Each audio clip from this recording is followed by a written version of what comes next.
then there's that question of what brings people together romantically. So I'm sure we can come up with a whole list of things that makes people come together as friends. But what are the things that bring people together this way? Yeah. They're like physically attracted to you. So there's an attraction, specifically physical attraction. Because let's face it, we don't really want to be with an ugly person. When someone's like, oh no, it's just because their heart, Sure.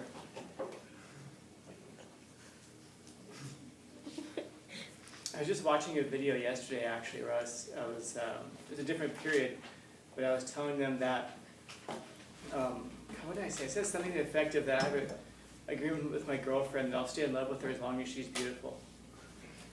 But once that's over, man, so is the love. So, what else?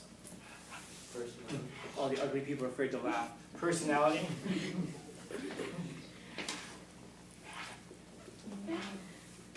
That's also the same thing that brings people together as friends, though.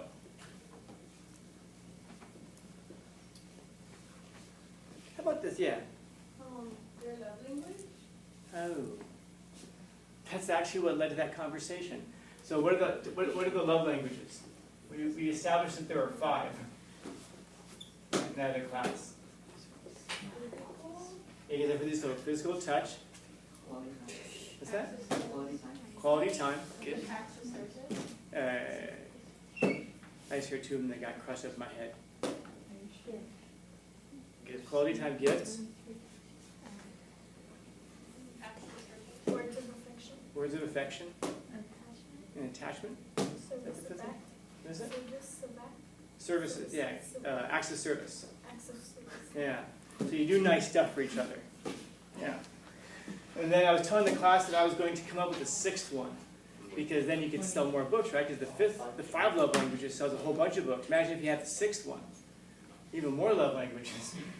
So you speak the same kind of love languages. And that's actually, it turns out to be a really important thing.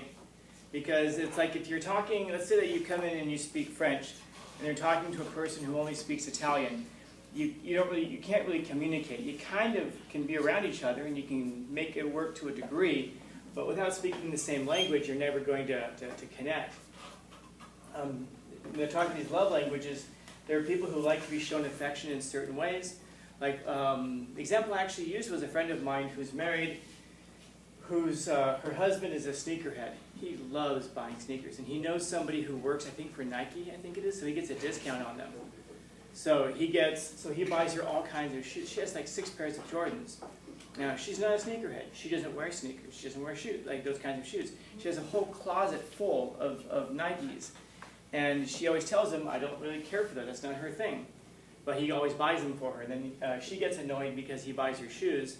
And then she gets annoyed because he buys her shoes. And then he gets annoyed because she doesn't seem to appreciate it. And so you can see where there's like conflict that's there. He could take probably a quarter of that money that he spends on shoes and give her something else that she actually would appreciate, and it would go somewhere. But he insists on trying to speak Italian to her when she speaks French, if you follow. And so you'll find that you have to be able to speak those same kinds of affections. Okay. So it starts to get really complex. Did I ever tell you guys about the 36 questions?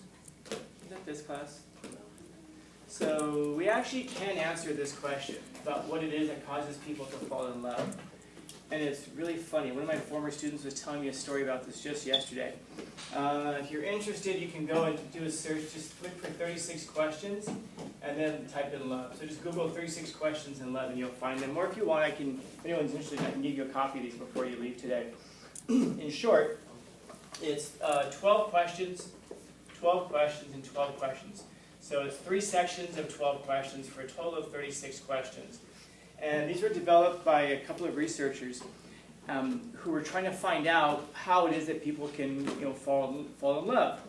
And they developed these questions, and in short, when they do the experiments, they take people from just like randomly, like literally randomly, they pull people out of a hat and say, okay, you two, and then you two, and then you two, and then you two. And then they go and give them these 36 questions, and you go off and you do them. It takes about 2 hours to do them, if you do them properly. And they all come with like a varying level of intimacy. So the first question, for example, is something to the effect of, if you could have dinner with anybody in the world, who would it be? You can think of like a historical figure. So someone play along. Someone tell me, if you could have dinner with any historical figure, who would you have dinner with? Abraham Lincoln. Abraham Lincoln. What? Lincoln? Why Lincoln? The hat is cool. Like, that's it? Just because of his hat? Yeah. Okay. So, what have we now learned about him? Lincoln. He likes hats. But more than just that, also. Abraham Lincoln. So about Abraham Lincoln. So it's in my history. A politician. Yeah, so he chooses a politician. Also, we all laughed at that, right? So we learned that he has a sense of humor. So whether he means it or not, I don't know. Whether he's serious about the hat, I don't know. But I know that he has a sense of humor. And so that tells you a lot more about him than just some kind of a dating profile. I like to travel. I like walking on the beach. I like hiking. Whatever. You know? You learn something about his personality. And then I would answer back. I'd give my answer, and then he'd probably give ask me, well, why so-and-so? And then you go into the next question. So the first 12 questions are just like that, just kind of superficial. Well, not superficial, but getting to know the person. Now, then there's a next level of questions which are a bit deeper, and then the final round of questions are really intimate. And some of the questions are like, finish the following sentence. At this moment, we are both feeling. And you gotta tell me what we're both feeling. Now, why would that be such an important question? Because that takes a lot of guts to answer. Because if you said, at this moment, we're both feeling, what's that? Romantic. Creepy? Freaky. What? Freaky. Freaky. That actually ties in with the story that I was told just yesterday. Which I will edit for you guys and for you too. But we'll get there. No, but that's the thing. So if he says, like, we're both feeling freaky, then that takes a lot of guts to say to somebody. And that person will probably, maybe they laugh, we'll see whatever reaction they give. But in other words, it takes courage for you to put yourself out there and to be vulnerable and to say, not only am I feeling this, but I think you're feeling this also. That takes a lot of guts to do. And so what these 36 questions actually reveal is that the thing that seems to bring people together, I want to boil it down to one word: intimacy. But it's more than just that. What it is it's allowing yourself to be known and to be accepted, and to know somebody else and to accept them as well.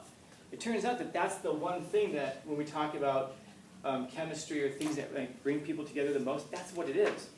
It's that someone knows you and they accept you as you are, and that you know somebody else and you accept them as they are. That actually goes to one of the things that we're talking about in the articles that we're looking at.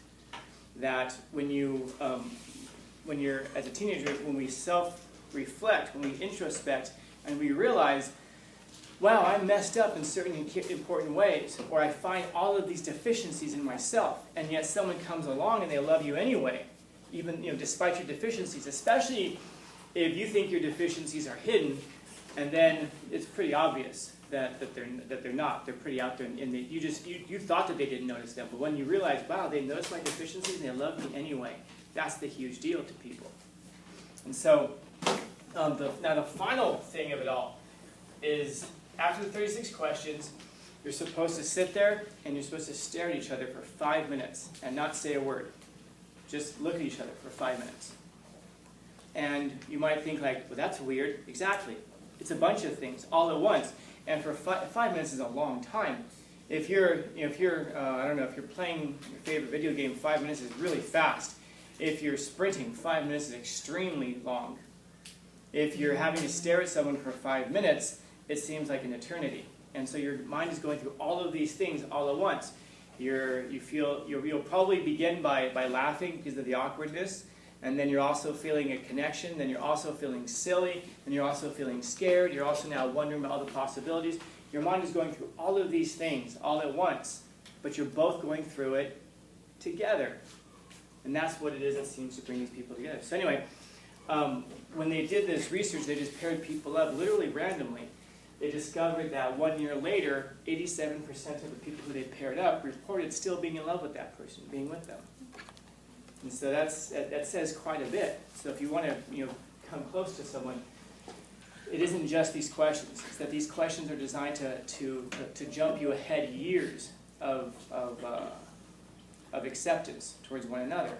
So if any of you have a boyfriend or girlfriend and you want to ruin their day or whatever, let me know. I'll print out the questions. I'll just print out a bunch of them and leave them here. If you're interested, you can look at them. Because they're even interesting to look at for yourself. It doesn't have to just be because you want to go over them with somebody else. They teach you a lot about yourself. If you sat there and you're like, I don't know, who would I want to have dinner with? Abe Lincoln. Why? And you really think about why it is, that says a lot about you.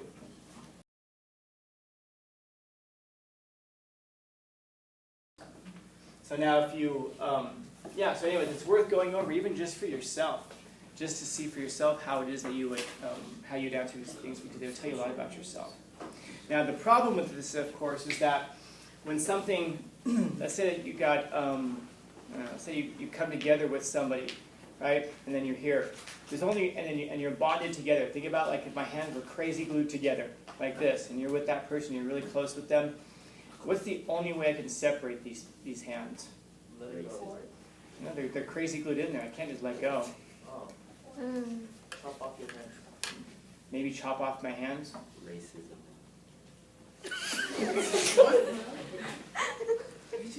Stay off the drugs, right, guys?